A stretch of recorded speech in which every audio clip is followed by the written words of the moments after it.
Livro de Marcos, capítulo 9, verso 14. Marcos, capítulo 9,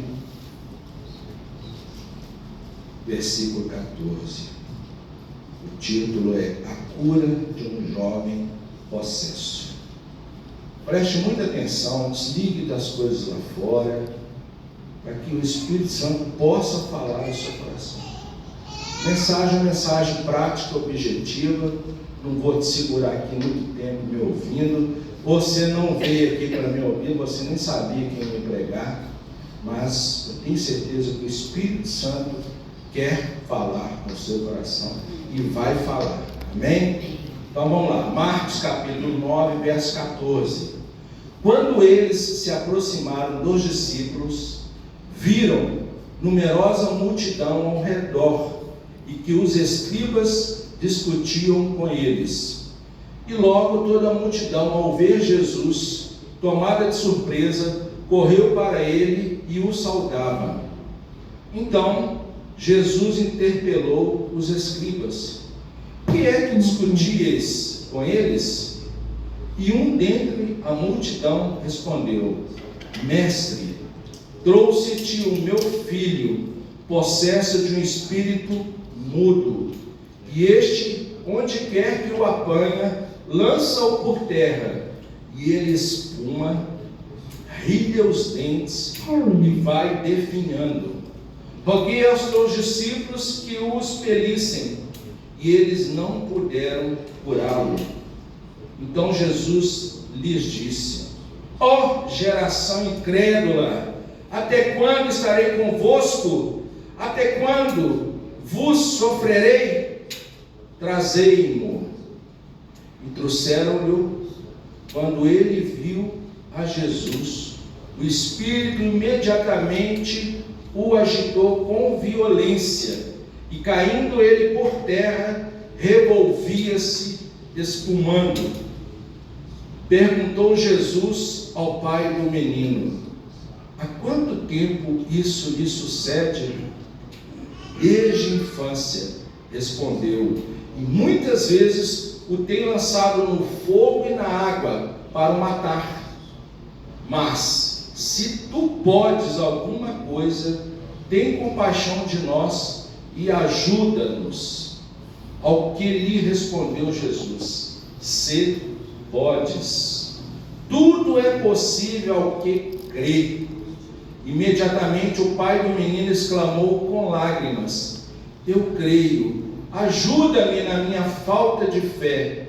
Vendo Jesus que a multidão concorria, repreendeu o espírito imundo, dizendo-lhe: espírito mudo e surdo, eu te ordeno, sai desse jovem e nunca mais tornes a ele. E clamando e agitando muito, saiu, deixando como se estivesse morto, a ponto de muitos dizerem: morreu. Mas Jesus, tomando-o pela mão, o ergueu e ele se levantou. Amém? Amém. Aleluia. Então os discípulos, aproximando-se de Jesus, perguntaram em particular: por que motivo não podemos nós expulsá-lo? E ele lhes respondeu: por causa da pequenez da vossa fé. Pois em verdade vos digo que se tiverdes fé como um grão de mostarda, direis a este monte: passa daqui para acolá, e ele passará. Nada vos será impossível. Mas esta casta de demônios não se espere senão por meio de oração e jejum. Amém? Esse finalzinho eu li em Mateus 17, que completa essa história. Amém? Baixa a cabeça. Espírito Santo de Deus, a tua palavra foi lida e nós queremos te pedir: traga revelação aos nossos corações, fale aos nossos corações, que possamos sair daqui fortalecidos pela tua palavra, em nome de Jesus. Amém. Amém. Glória a Deus. Olha só, é uma história que parece ser ruim, não é? um moço endemoniado, o demônio se manifesta. Essa história não, mas é uma história que tem muito aprendizado através dela.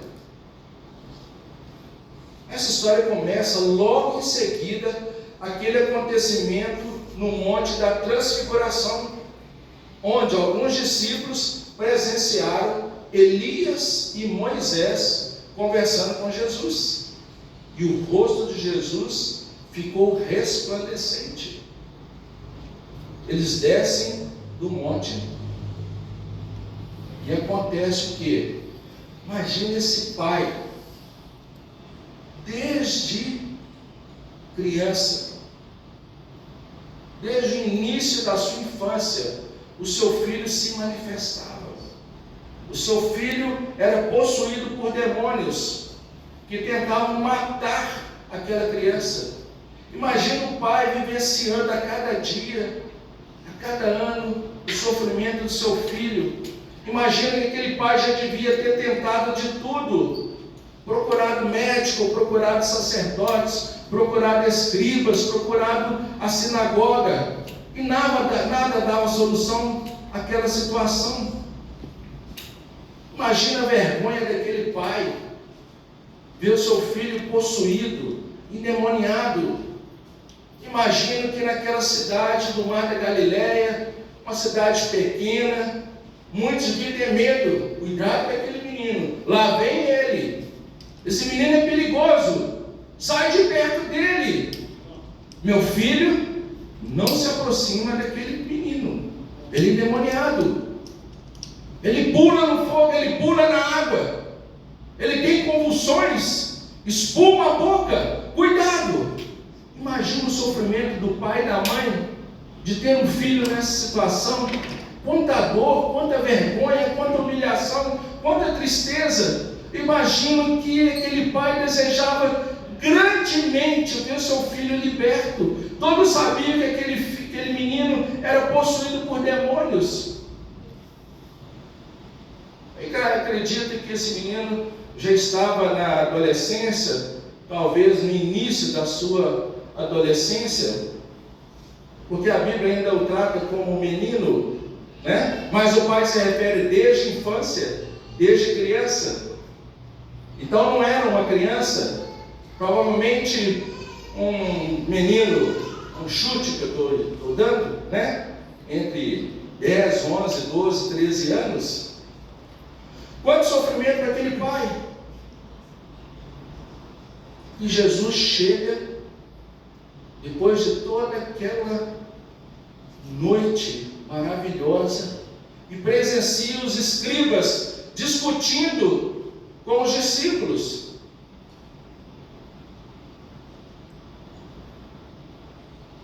Imagina, aquele pai chega aos discípulos, conta a história e pede ajuda.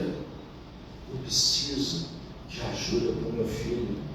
Meu filho se atira no fogo, meu filho se atira na água, o demônio tenta matá-lo. Eu não quero perder o meu filho, eu preciso de ajuda, me socorre. E os discípulos o que fazem?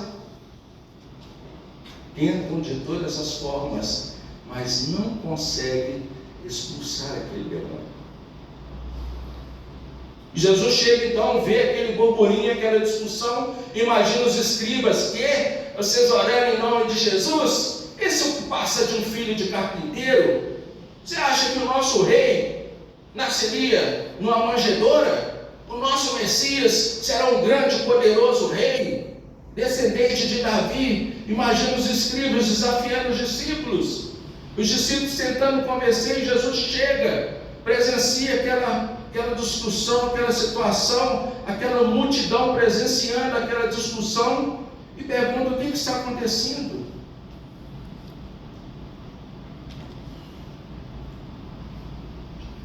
Um dentre a multidão responde: Mestre, trouxe-te o meu filho, possesso de um espírito mudo, e este, onde quer que o apanha, lança-o por terra, e ele espuma, rilha os dentes e vai se definhando.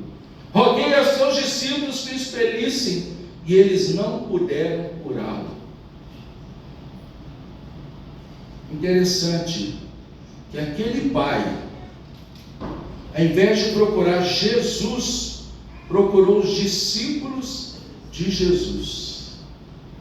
Quantas vezes nós buscamos atalhos? Quantas vezes nós queremos encurtar o caminho?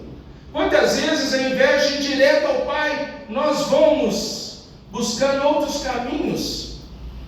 Se aquele pastor orar, vai acontecer. Se aquela pastora, aquela oração dela é forte, ela vai para o monte, ela faz jejum de 12 horas, se ela orar por mim, vai acontecer. Eu vou naquela igreja.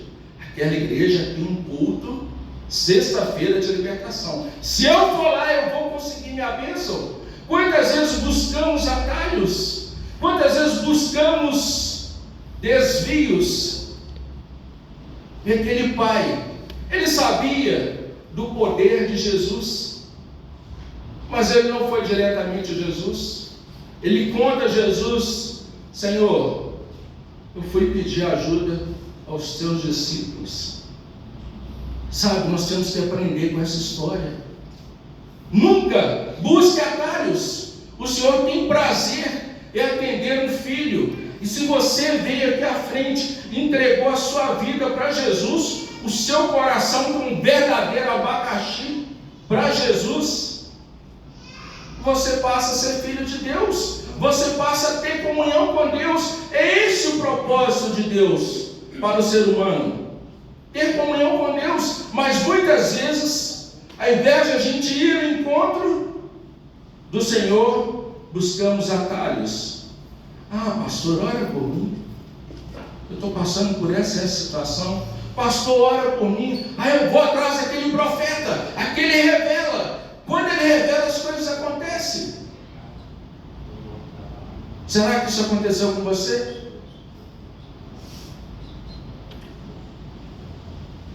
Aquele pai procura os discípulos fazem de tudo,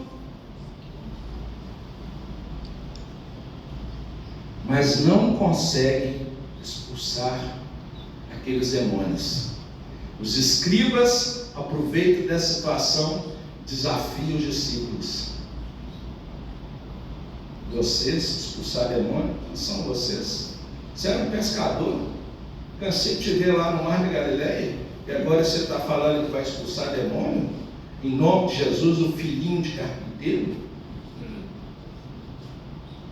E Jesus chega. Interessante que quando Jesus chega em algum lugar, e a Bíblia é rica em mostrar isso, algo novo acontece. A presença de Jesus transforma o lugar. A presença de Jesus traz esperança. Por isso que eu tenho certeza que Jesus está aqui conosco, porque Ele declarou: aonde na face da terra tiver 2 ou 3 reunidos, não precisa ser uma grande multidão, basta 2. Ali eu estou. Ele não fala: ali eu estarei, um dia eu vou estar. Não, ali estou, presente. Aqui tem mais de 2, tem mais de 3. Ele está aqui, é presente. E quando Jesus está no lugar, há transformação, há esperança, há alegria, há mudança. Por isso que nós fazemos tantas orações aqui. Por isso que nós pedimos tanto ao Senhor Jesus, porque nós temos fé que Ele escuta as nossas orações. Mas aquele pai cometeu um erro que muitas vezes nós cometemos. Eu vou atrás daquele. Se ele orar por mim, vai acontecer. Muitas vezes não vamos ao encontro dele, poderoso Deus. Jesus vê aquela situação e pergunta: mas o que está acontecendo? O que é que discutis com eles? E um dentre a multidão respondeu: mestre, trouxe-te o meu filho, possesso de um espírito mudo, e este, onde quer que o apanha, lança-o por terra, e ele espuma, ri os dentes e vai se definhando. Roguei aos teus discípulos que expelissem, e eles não puderam curá-lo. Então Jesus disse: ó geração incrédula, até quando estarei convosco? Até quando vos sofrerei? Olha só, geração incrédula, até quando eu, Filho de Deus, o Messias, o Salvador, o que gera vida eterna, vou estar no meio de vocês incrédulos?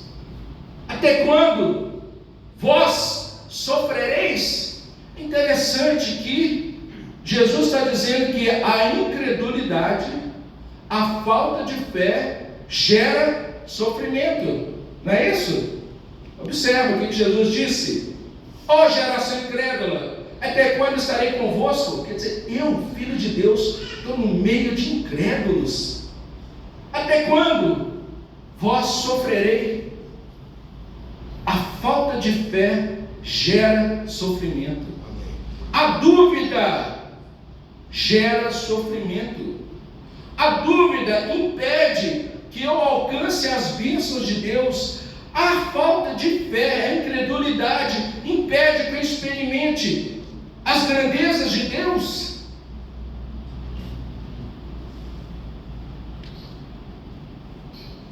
Aqui tem incrédulos.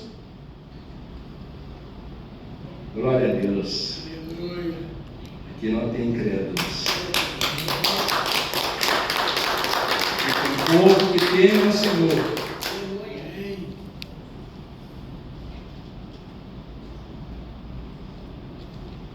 Trouxeram-lhe o menino. Quando esse menino viu a Jesus, o Espírito imediatamente o agitou com violência, e caindo ele por terra, revolvia-se espumando. Perguntou Jesus ao Pai: há quanto tempo isso lhe sucede? Desde a infância, respondeu, e muitas vezes o tem lançado no fogo e na água para o matar. Mas, se você, Jesus, se tu podes alguma coisa, que pai, clamando por socorro, que falta de fé. Ele estava tomado pelas frustrações, ele estava tomado pelas decepções, ele estava tomado pelos fracassos. E você não pode deixar que a dúvida, que os fracassos, que as dificuldades, que os problemas gerem no seu coração dúvida do poder de Deus. Você não pode permitir que as intempéries da vida, que as dificuldades da vida, que os problemas que nos surgem a cada dia, que as injustiças que nos surgem a cada dia, te afaste do Senhor Jesus. Se tu podes alguma coisa, por que ele procurou Jesus? Com certeza ele ouviu: olha, tem um aí, nasceu na manjedoura, é filho de carpinteiro, mas ele é filho de Deus, ele é o Messias, ele vem trazer salvação, ele fala de arrependimento, ele fala de amor, ele fala de esperança, ele fala de vida eterna, ele cura cegos, ele cura paralíticos, ele ressuscita mortos, ele pode libertar o teu filho. Aquele pai chega perante Jesus sabendo de tudo isso, por isso que ele foi buscar Jesus. Só que ele estava com o coração sofrido, dolorido, machucado, decepcionado, frustrado, já não sei mais o que fazer. Você já disse isso alguma vez na sua vida? Não sei mais o que fazer. E agora? Como que eu saio dessa situação? Como resolvo esse problema? E agora? Que caminho que eu tomo? Eu tenho certeza que em algum momento da sua vida, ou talvez num momento, você está dizendo isso. E agora? O que eu faço? E agora? Que caminho que eu tomo? E agora?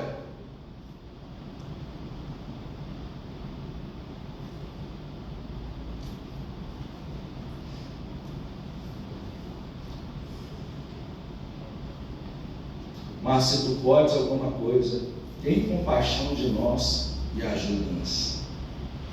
Olha só, ele sabia do poder de Jesus, só que seu coração estava machucado, sofrido, destruído.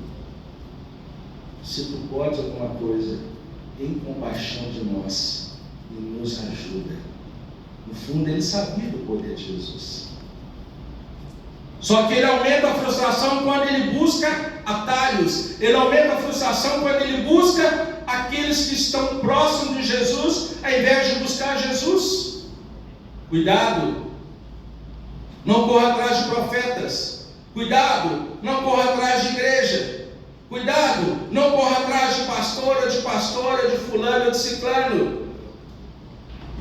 Corra ao encontro de Jesus. Amém. Olha o que eu disse, não corra atrás. Corra ao encontro de Jesus. Amém. São situações diferentes. Se você está correndo atrás de profeta, se você está correndo atrás daquele ou daquela que pode te ajudar a resolver o problema, você está se afastando do Todo-Poderoso. Vai contra Jesus. Jesus quer te ouvir, Jesus quer te abençoar, Ele quer ter comunhão contigo. O Pai mandou Jesus aqui para que nós pudéssemos ter comunhão com o Pai através de Jesus. Por isso que as nossas orações têm que encerrar em nome de Jesus. É Jesus que nos leva a Deus. Jesus disse: eu sou o caminho, eu sou a verdade, eu sou a vida. Ninguém vem ao Pai. Ele não falou ninguém vai ao Pai. Ninguém vem ao Pai, porque Ele está à direita de Deus Pai, se não for através de mim. Nunca caia nessa história. Peça à mãe que o filho atende. Você já ouviu isso? Tem uma religião aí que propaga: peça à mãe, corra atrás da mãe que o filho atende. Por que não ir ao encontro do filho? Porque ir atrás dela, uma estatueta. Cuidado, mas muitas vezes nós cometemos isso.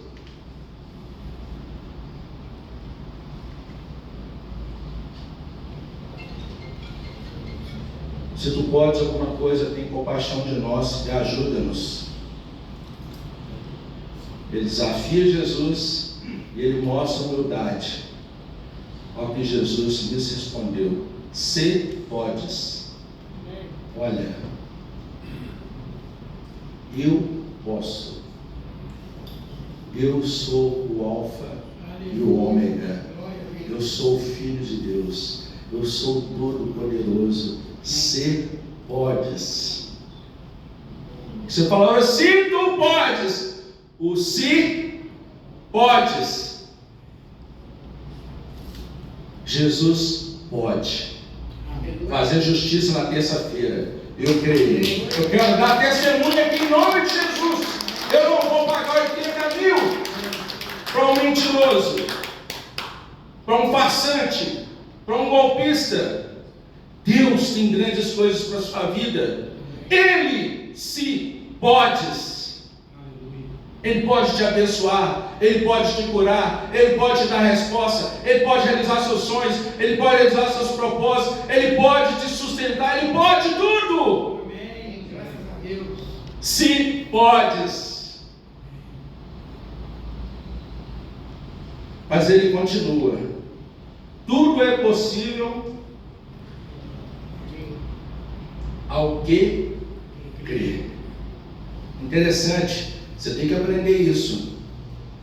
Tudo na Bíblia tem uma condicionante, não é? Para eu ter um diploma de medicina, eu tenho que passar pelo Enem, pelo vestibular, não é assim? Faço 5 anos de universidade e depois mais 3, 4 anos de residência. O que é residência? Eu estou exercendo e aprendendo ao mesmo tempo. Vai ter um médico altamente experiente, fugiu o nome aqui agora, vai estar me acompanhando. Não é assim? Uma condicionante. Terminou esse processo, sou médico. Agora eu tenho meu CRM. Eu posso praticar medicina. A Bíblia coloca condicionantes. Crê no Senhor Jesus Cristo, será salvo tu e tua casa. Agrada-te do Senhor, Ele satisfará os desejos do seu coração. Honra teu pai e a tua mãe, para que te vá bem, prosperidade, e se prolongue os dias de sua vida. Para que te vá bem e se prolongue os dias de sua vida. Longevidade. Tudo na vida tem um condicionante. Se eu reconheço o sacrifício de Jesus na cruz do Calvário, se eu me arrependo dos meus pecados publicamente, o que Jesus faz? Me dá a vida eterna, eu passo a ser filho de Deus. Tudo é condicionante. O se podes. Tudo é possível o quê? Crer. Se você crê, tudo é possível. Se você crê, a sua resposta virá. Se você crê, a sua bênção vai chegar. Se você crê, o seu casamento vai acontecer. Se você crê, a sua cura vai chegar. Se você crê, a sua prosperidade vai acontecer. Amém. Mas o primeiro passo é seu. Agrada-te do Senhor. Crê no Senhor. Consegue entender? Deu o primeiro passo. Crê nele. Ele tudo podes. O se, meu Senhor, podes. Tudo é possível ao que crê. E olha só, essa palavra tocou o coração daquele homem. Imediatamente o pai do menino exclamou com lágrimas, chorando, desesperado. Tem a passagem, Mateus fala que ele estava de joelhos perante Jesus, desesperado. Eu creio, Senhor, ajuda na minha falta de fé. Ele pede perdão a Deus, pede perdão a Jesus. Eu creio, Senhor. Eu sei que Tu és o Filho de Deus. Eu sei que o Senhor curou paralíticos, curou cegos. Eu sei que o Senhor expeliu demônios. Eu sei que o Senhor ressuscitou Lázaro. Me ajuda na minha falta de fé. Meu irmão, peça perdão ao Senhor todos os dias. Mas uma vez eu tive lá, eu tinha 15 anos, levantei minha mão, aceitei Jesus e pedi perdão pelos meus pecados. Mas nós devemos perdoar pecado. Nós devemos pedir perdão pelos nossos pecados todos os dias, todos os momentos. É o nosso arrependimento que traz a unção do Espírito Santo sobre as nossas vidas. É o nosso arrependimento que nos conserta perante Deus. É o nosso arrependimento que mostra um caminho de encontro ao Senhor. Não seja arrogante. Não, quando eu tinha 15 anos eu me arrependi dos meus pecados. Não, se arrependa de manhã, de tarde, de noite. Não durma Senhor, perdoa os meus pecados. Você sabe se vai acordar? Você sabe se vai acordar? Eu já perdi 2 primos e um cunhado, ex-cunhado, dormindo. Vai dormir? Senhor, obrigado pelo dia que o Senhor me concedeu. Obrigado que eu estou deitado nessa caminha tão gostosa, tão confortável. Perdoa os meus pecados. Amém?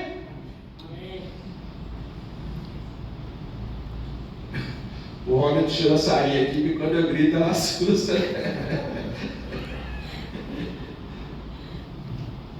Imediatamente o pai do menino exclamou com lágrimas: eu creio, ajuda-me na minha falta de fé. Vendo Jesus que a multidão concorria, repreendeu o espírito mudo, dizendo: espírito mudo e surdo, eu te ordeno, sai deste jovem e nunca mais tornes a ele.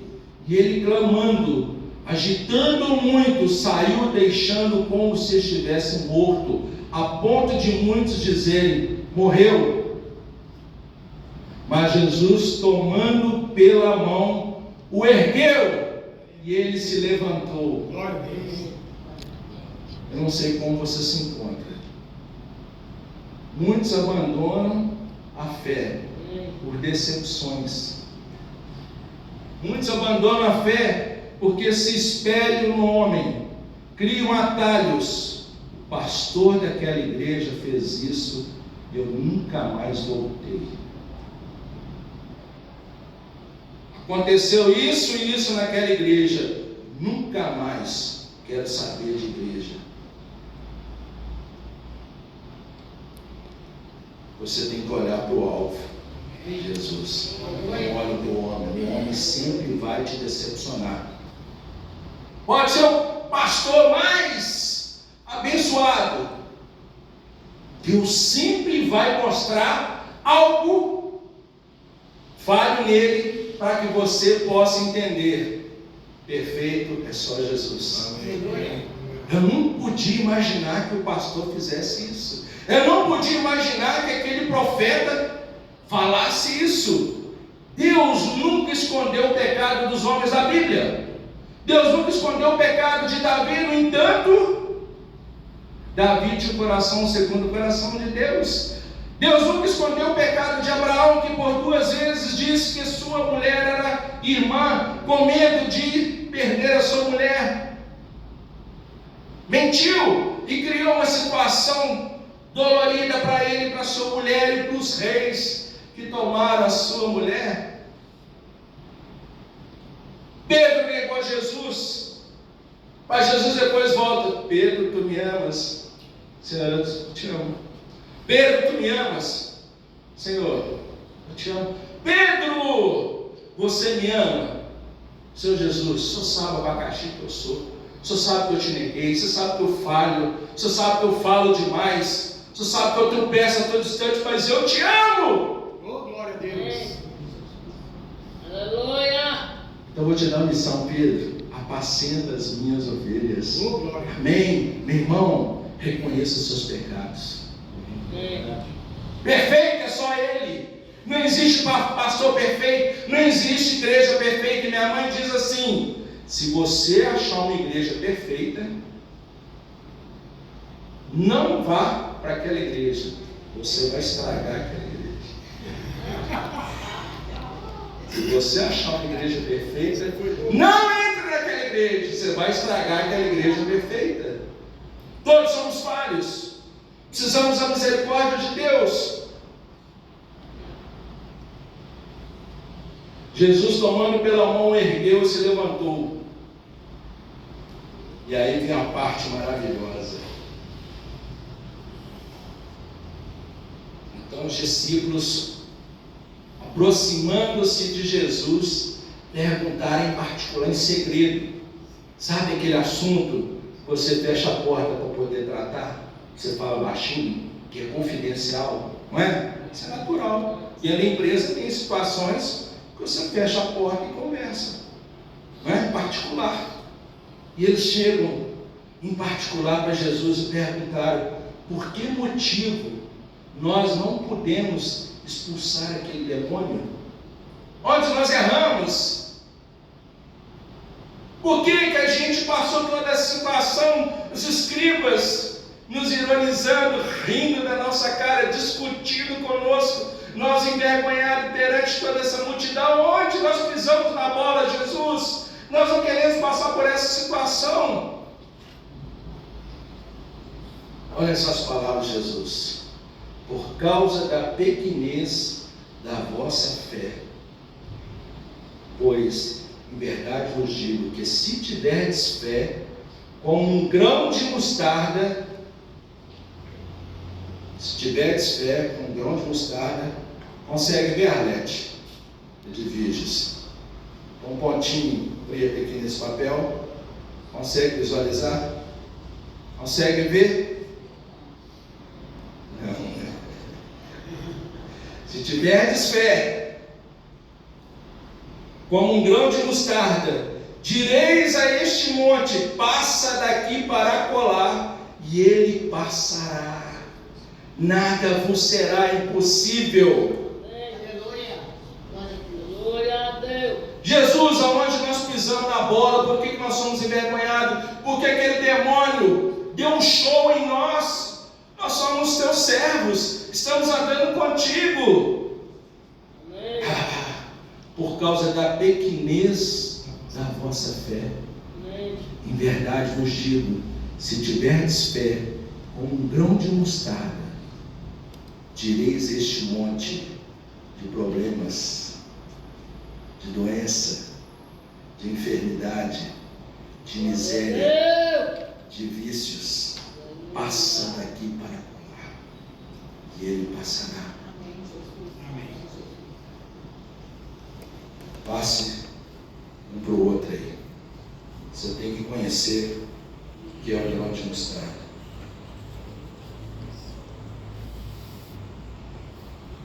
Se tiverdes fé com um grão de mostarda, do tamanho de um grão de mostarda, direis este monte, passa daqui para colar, e ele passará. Meu irmão, o grão de mostarda, a semente de mostarda, é a menor das sementes. Não existe semente menor do que a semente de mostarda. O que Jesus está dizendo?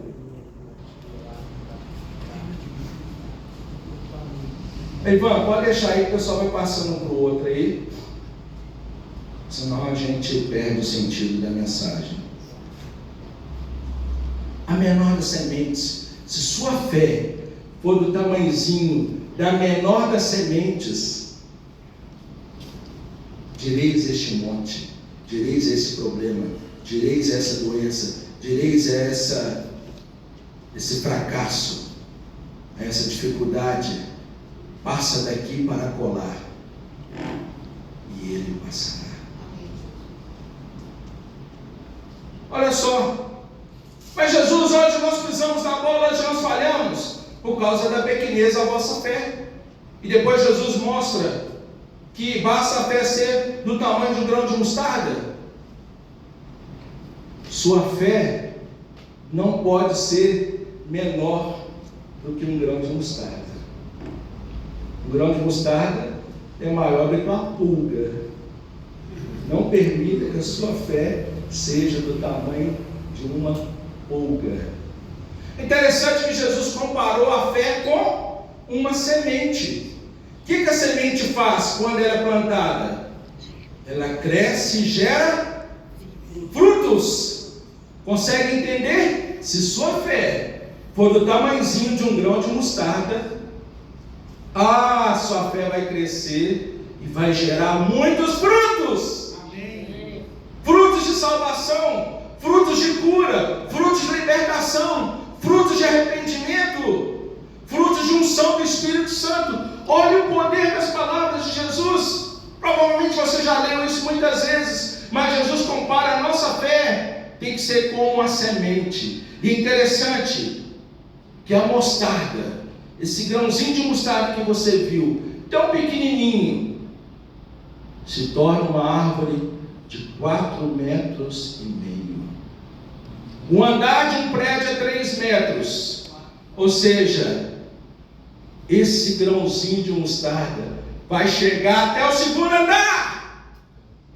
A sua fé, se for do tamanho de um grãozinho de mostarda, vai tocar os céus. É isso que Jesus está dizendo. Vai crescer, vai gerar frutos, vai acontecer.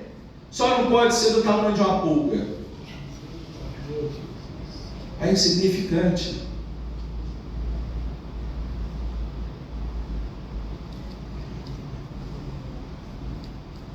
Qual é o tamanho da sua fé?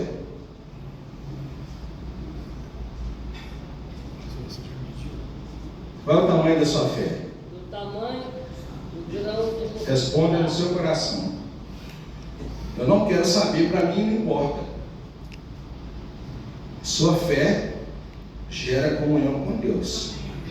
Se sua fé é grande ou o tamanho de uma pulga, para mim é diferente. Mas a sua fé gera comunhão com o Todo-Poderoso, com o poderoso Deus. Ora, a fé é a certeza de coisas que se esperam, a convicção de fatos que não se veem. Eu espero justiça terça-feira. Eu tenho certeza que Jesus vai fazer justiça. Amém. Isso é fé. Eu tenho convicção eu não estou vendo, mas vai acontecer a minha justiça, porque Ele é o Todo-Poderoso, Ele é o grande e poderoso, Ele é o eu sou, Ele sim pode tudo. Meu irmão, busque a Deus, ajoelhe aos pés da sua cama, fale com Deus, vá direto a Deus. Pastor, eu devo procurar alguém que tenha muita fé para orar por mim? Claro que sim. Não é? Se minha fé é do tamanhozinho de um grão de mostarda, e buscar uma pastora que tenha a fé do tamanho de um abacate, ó, vai me ajudar, não é? Eu sempre peço a Deus, Senhor, que minha fé seja do tamanho de uma melancia. Hein? Peça a Deus. Ah, Senhor, me dá a fé do tamanhozinho de grão de mostarda, então. Não! Peça a Deus, fé do tamanho de uma melancia. Deus quer te usar. Deus te salvou, não é só para você ter a vida eterna. Não! Pense grande. Qual o propósito de Deus na sua vida? Por que Deus te resgatou das trevas? Por que Deus te libertou? Por que Deus restaurou a sua vida? Por que Deus quer comunhão com você? Só para ir na igreja, de vez em quando, domingo de manhã. Isso? Não! Deus tem grandes coisas para você. Deus quer te usar grandemente. Deus conta com você. Deus te deu a missão de fazer discípulos. Você é discípulo de Jesus, mas você tem que produzir discípulos. A sua fé tem que crescer e gerar frutos.